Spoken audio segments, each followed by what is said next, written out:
이스라엘 땅에는 북쪽에 큰 갈릴리 바다가 있고 사실은 호수죠. 남쪽엔 사해, 데드시, 영어로도 sea라고 한국말에도 해, 그러니까 바다를 의미하지만 사실은 내륙에 있는 호수입니다. 두 개의 호수가 이스라엘 땅에 있습니다. 남쪽엔 사해, 북쪽엔 갈릴리. 그 갈릴리 호수가 어마어마하게 커요. 그리고 그 북쪽에는 가버나움이라는, 지금도 카퍼나움이라는 도시가 있는데 그 도시가 갈릴리 호수에서는 가장 큰 도시였습니다. 지금도 큰 도시고요. 근데 그 도시의 그 옆에 한적한 작은 어촌에 사는 한 소년이 있습니다. 요셉이라고 하는 소년이었습니다. 아버지가 배 타고 고기를 잡으러 갈릴리 바다 나갔다가 그만 돌아가셨어요. 그래서 어린 나이부터 집안의 생계를 이어야 했습니다. 밤에 동네 아저씨들의 배를 타고 고기를 잡아서 그리고 얻은 고기를 집에 가져오면 어머니가 그 고기를 시장에 내다 팔고 그것으로 어머니와 자기 그리고 두 동생을 먹여 살렸던 가장 역할을 했던 조셉이었습니다. 어느 날 배를 타고 집에 오는데 같은 친구가 이야기를 했습니다. 야, 여기 옆 동네에 나사렛 사람 예수가 온다더라 하는 말을 했습니다.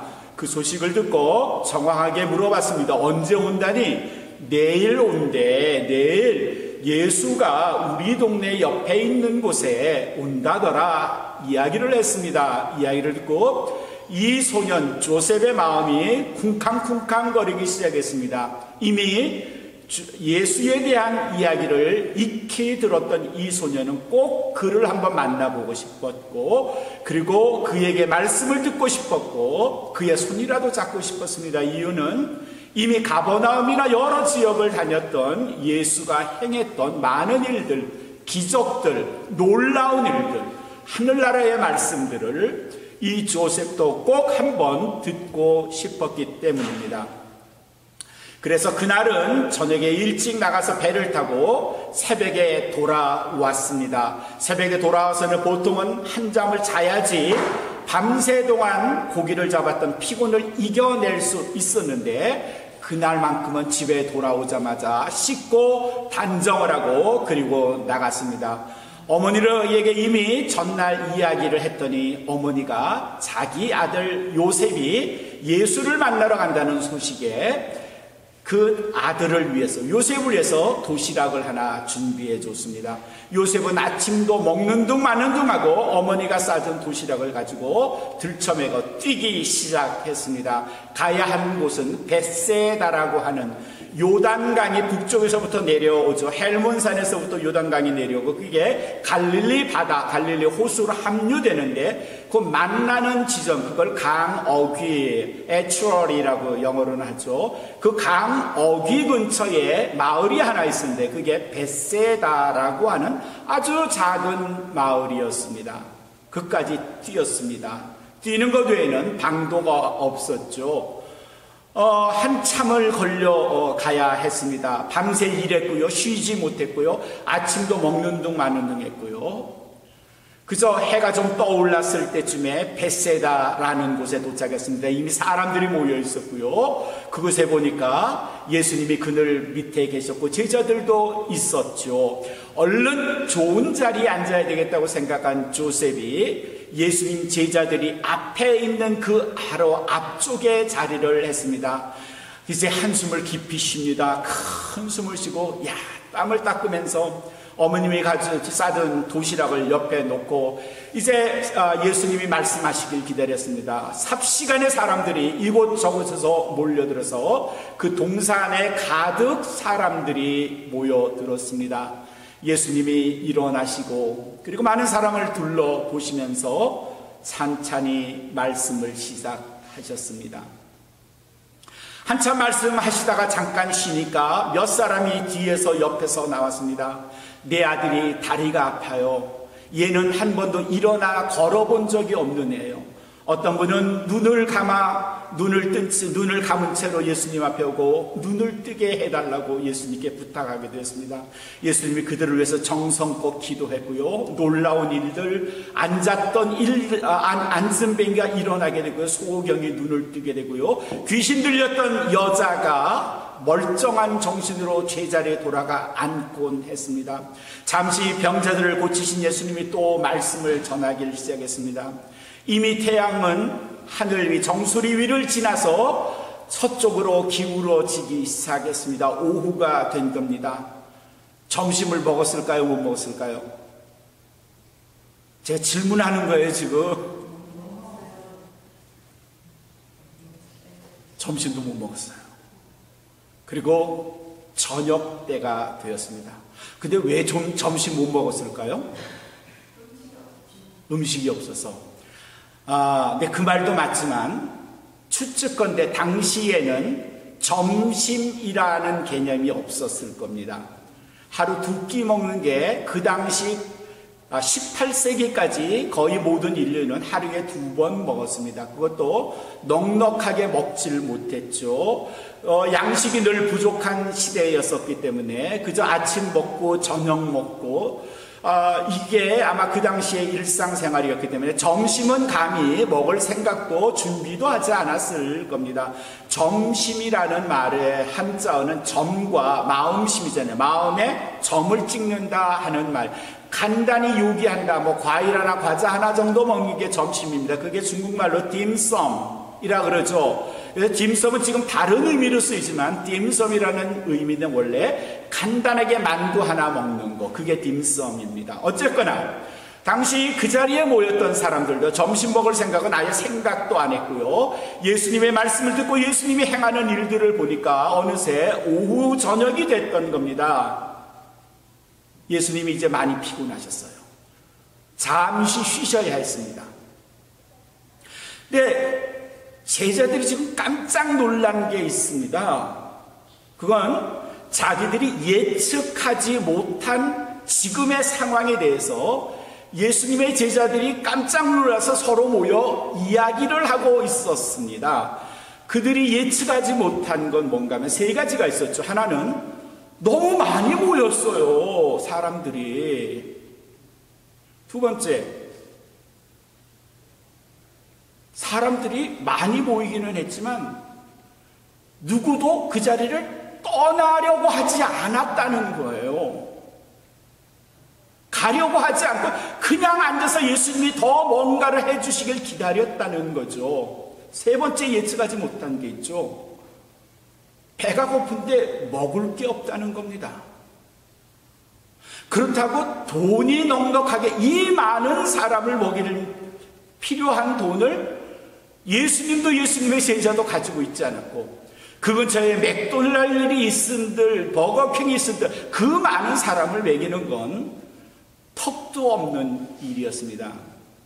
오늘 우리가 읽은 요한복음 6장에는 약 5,000명 이렇게 10절에 기록이 되어 있는데 마태복음 14장 21절에는 좀 더 구체적으로 적어놨어요. 여자들과 아이들을 빼고 남자만 5,000명이었더라.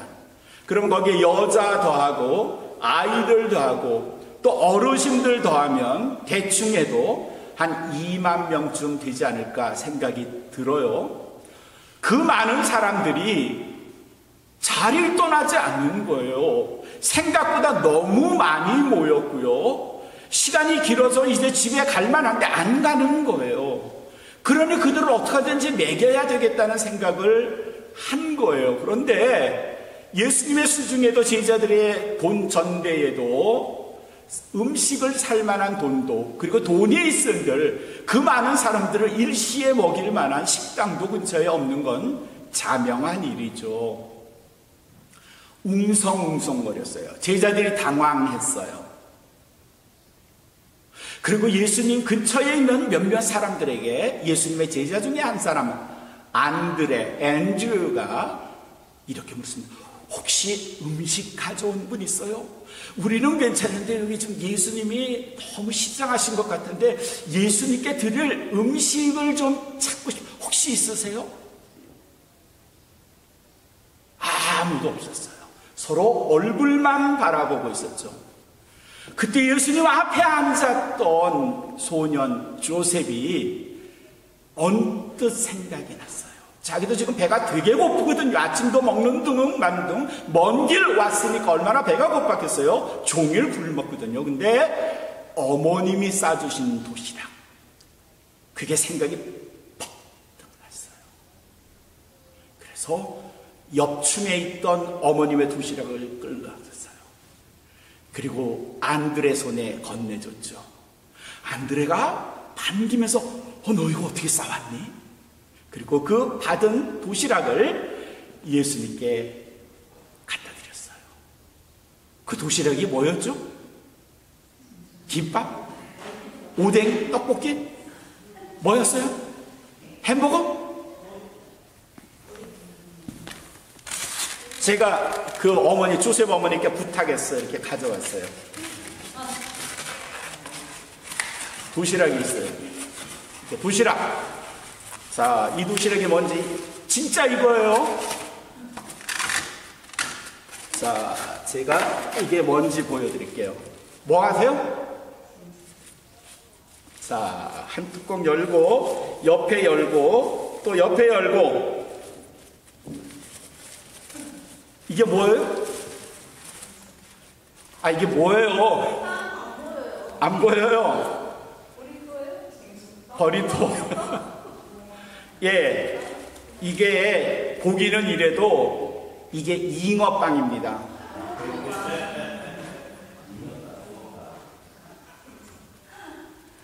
모양으로 보면 뭐예요? 물고기예요. 내용으로 보면 뭐예요? 빵, 떡이에요. 떡이에요. 이게 이 요셉이 가지고 온, 어머님이 싸주신 물고기와 떡을 합친 거예요. 한국 사람들의 머리가 기발하잖아요. 아마도 이 설교를 들었던 어느 집사님이 당장 가서 이 기계를 만들어서 붕어빵을 만들어 팔기 시작했고, 그게 지금 미국까지 왔어요. 안드레 손에 들린 이 붕어빵이 예수님에게 들려졌어요. 예수님이 그걸 보시면서 안드레하고 뭐라 이야기를 했어요. 안드레가 요셉을 가리켰어요. 아마도 저 소년이 준 겁니다 라고 예수님께 말한 것 같아요. 예수님이 그를 보더니 웃으셨어요. 그리고 붕어빵을 높이 들고 기도하셨어요. 그런 후에 제자들에게 이걸 나누어 주어라 했어요. 그 나누어 준 것은 어떻게 나눠졌는지에 대해서는 상상하기 어렵지만 어쨌거나 결론은 거기에 있는 사람들 모두가 어떻게 했다? 배가 고팠다? 배가 불렀다예요. 얼마나 불렀을까요?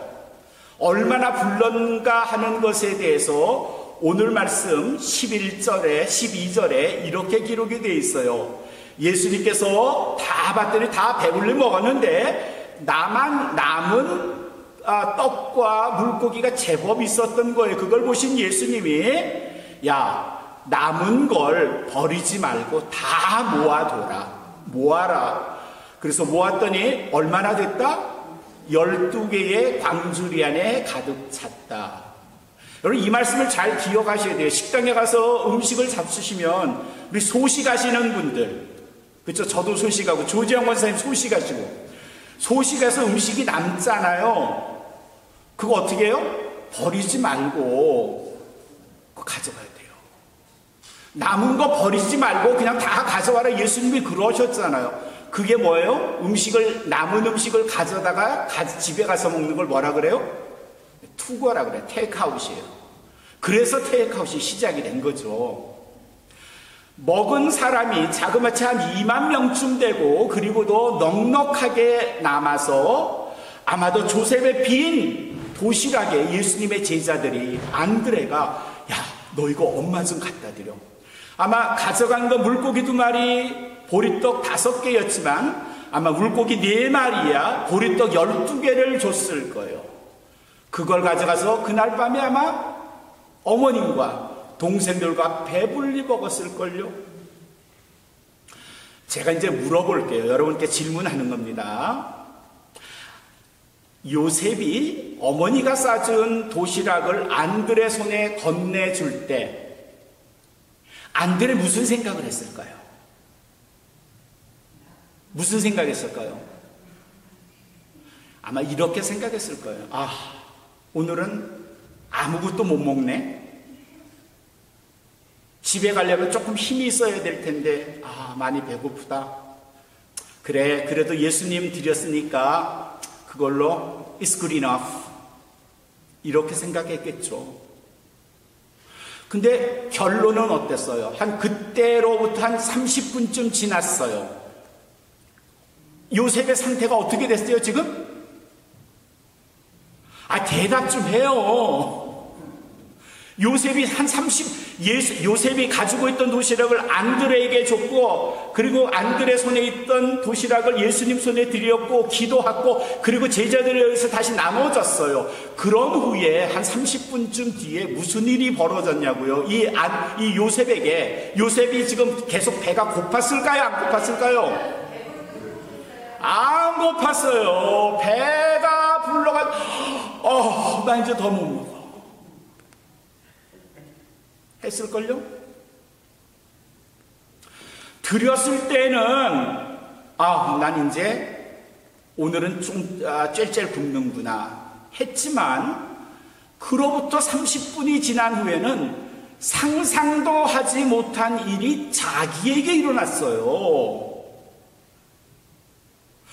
나는 배고파도 예수님을 드리는 것으로 만족했던 이 요셉은 뜻밖의 상황에 무지하게 놀랐을 거예요. 그러나 놀란 것과 함께 다른 생각을 했을 거예요. 어떤 걸까요? 기쁨이었어요. 행복이었어요. 내가 예수님께 드렸더니 예수님이 나를 보고 웃어주셨어요. 그리고 그 음식을 예수님이 잡수셔서 예수님도 배부르셨고요. 안드레도 배불렀고, 베드로도 배불렀고, 제자들 모두 배불렀고요. 게다가 내 주변에 있던 모든 사람이 다 먹었어요. 거기 2만 명이라고 제가 대충 2만 명이라고 그랬는데 3만 명이었으면 모자랐을까요? 아니요. 제 생각에 3만 명이어도 12광주리는 여전히 남았을걸요. 4만 명이라도 12광주리는 남았을 거예요. 다른 말로 모인 사람이 몇 명이건 상관없이 모두가 만족하고 기뻐하고 행복해하고도 넉넉하게 남았을 거예요. 이걸 다른 말로 하면요, 하나님께, 예수님께 바친 건 조금이었지만 돌아온 건 요새 말로 어마무시하게 돌아왔어요. 이걸 나눔의 기적, 이렇게 말해도 되겠죠. The miracle of sharing. 나눔의 기적. 우리는 이 나눔의 기적을 성경 곳곳에서도 찾아볼 수 있고, 그리스도인들이 일하는 곳곳에서도 이 일이 일어나고 있고요.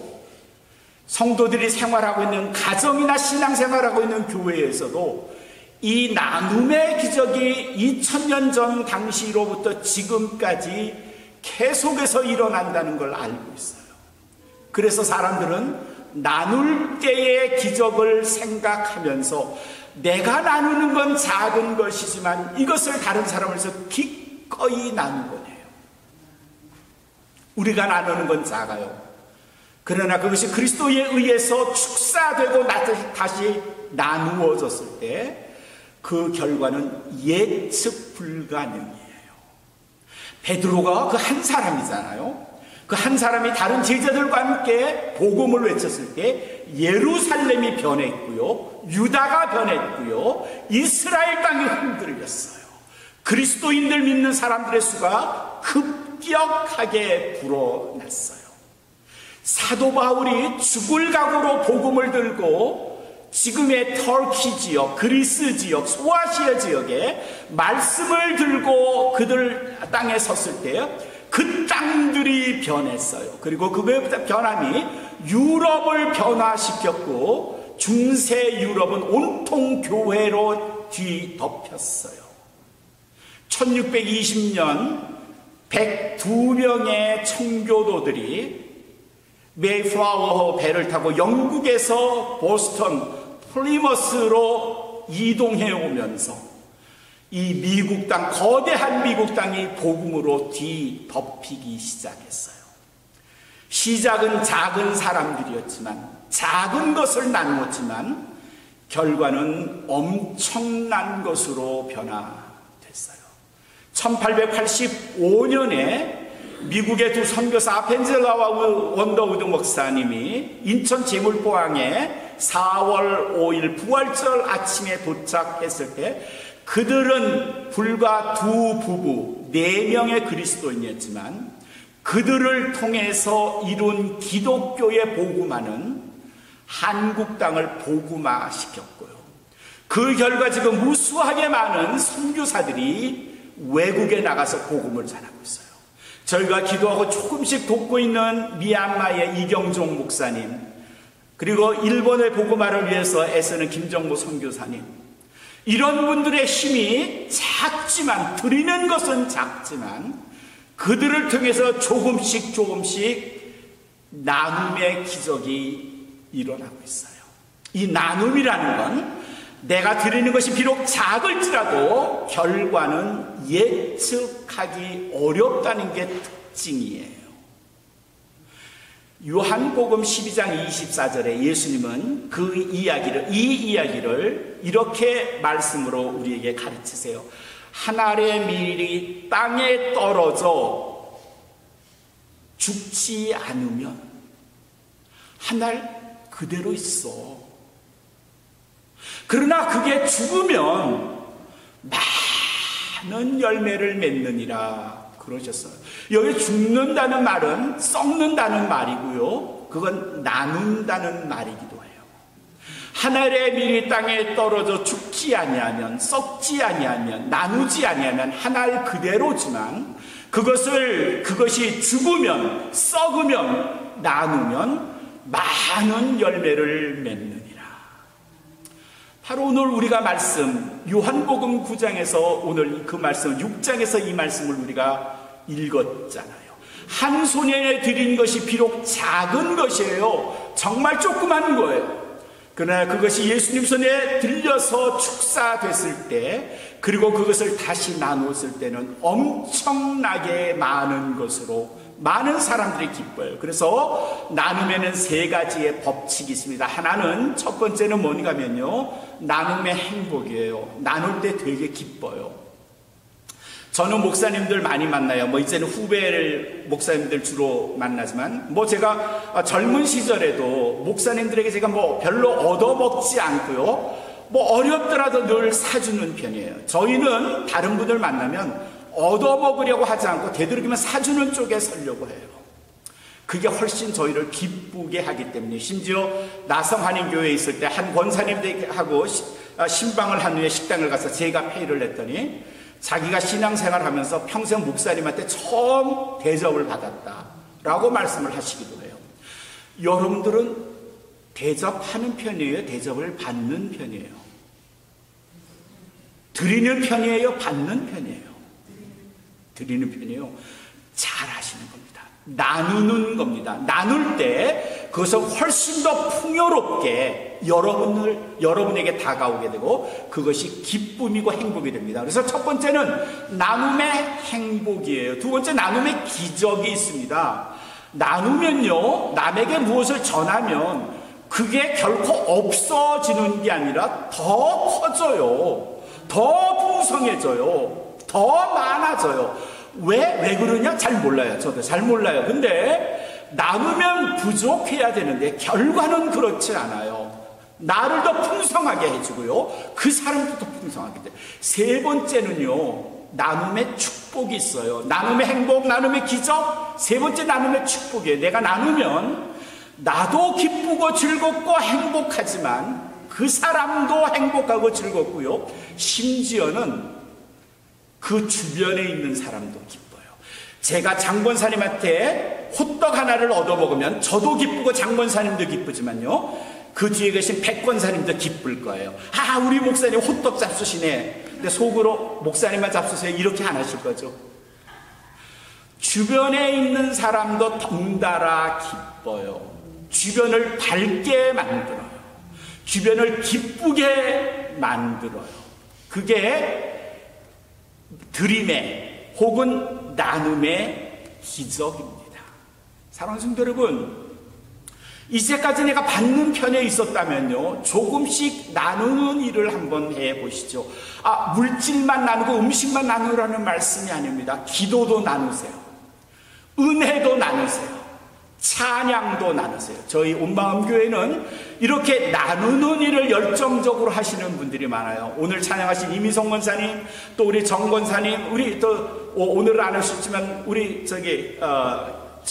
찬양하시는 집사님들은 자기의 목소리를 나누는 거예요.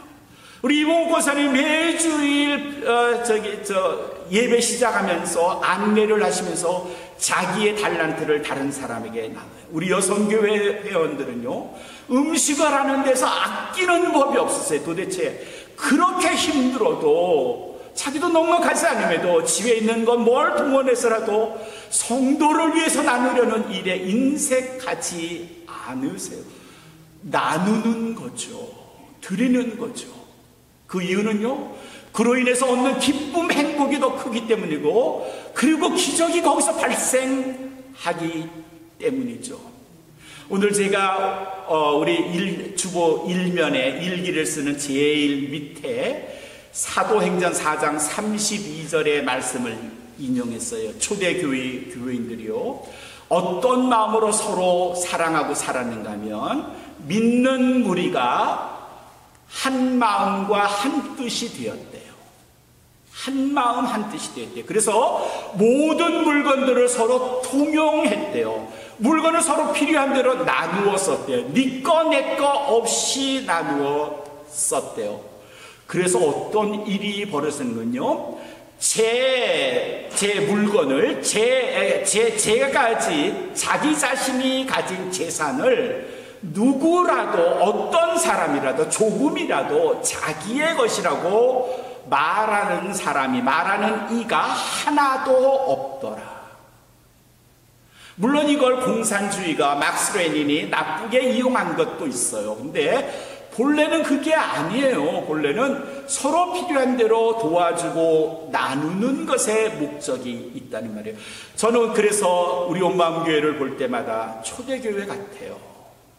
교인들이 인색하지 않고요, 서로 열심히 도와주고 힘이 되려고 해요. 왜냐하면 그게 자기의 기쁨이고 자기의 행복인 줄 알기 때문이죠. 사랑하는 성도 여러분, 오늘 우리가 요한복음 6장의 한 소년, 물론 오늘 말씀의 9절에는요 그냥 한 아이 그랬어요. 저는 그 아이에게 요셉이라는 이름을 붙여줬고요, 그 아이의 어머님이 싸준 도시락으로 인해서 놀라운 일이 벌어진 걸 여러분이 함께 말씀으로 나눠봤어요.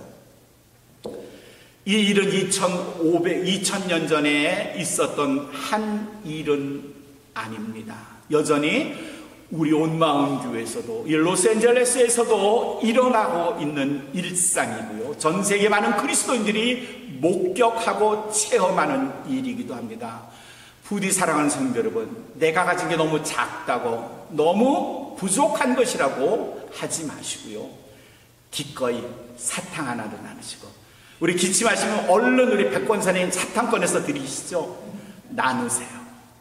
그리고 그 나눔으로 인한 기쁨과 행복으로 하나님께 감사하시고 주께 영광을 돌리시는 우리 온마음교회 모든 성도가 되시기를 주님의 이름으로 축원합니다.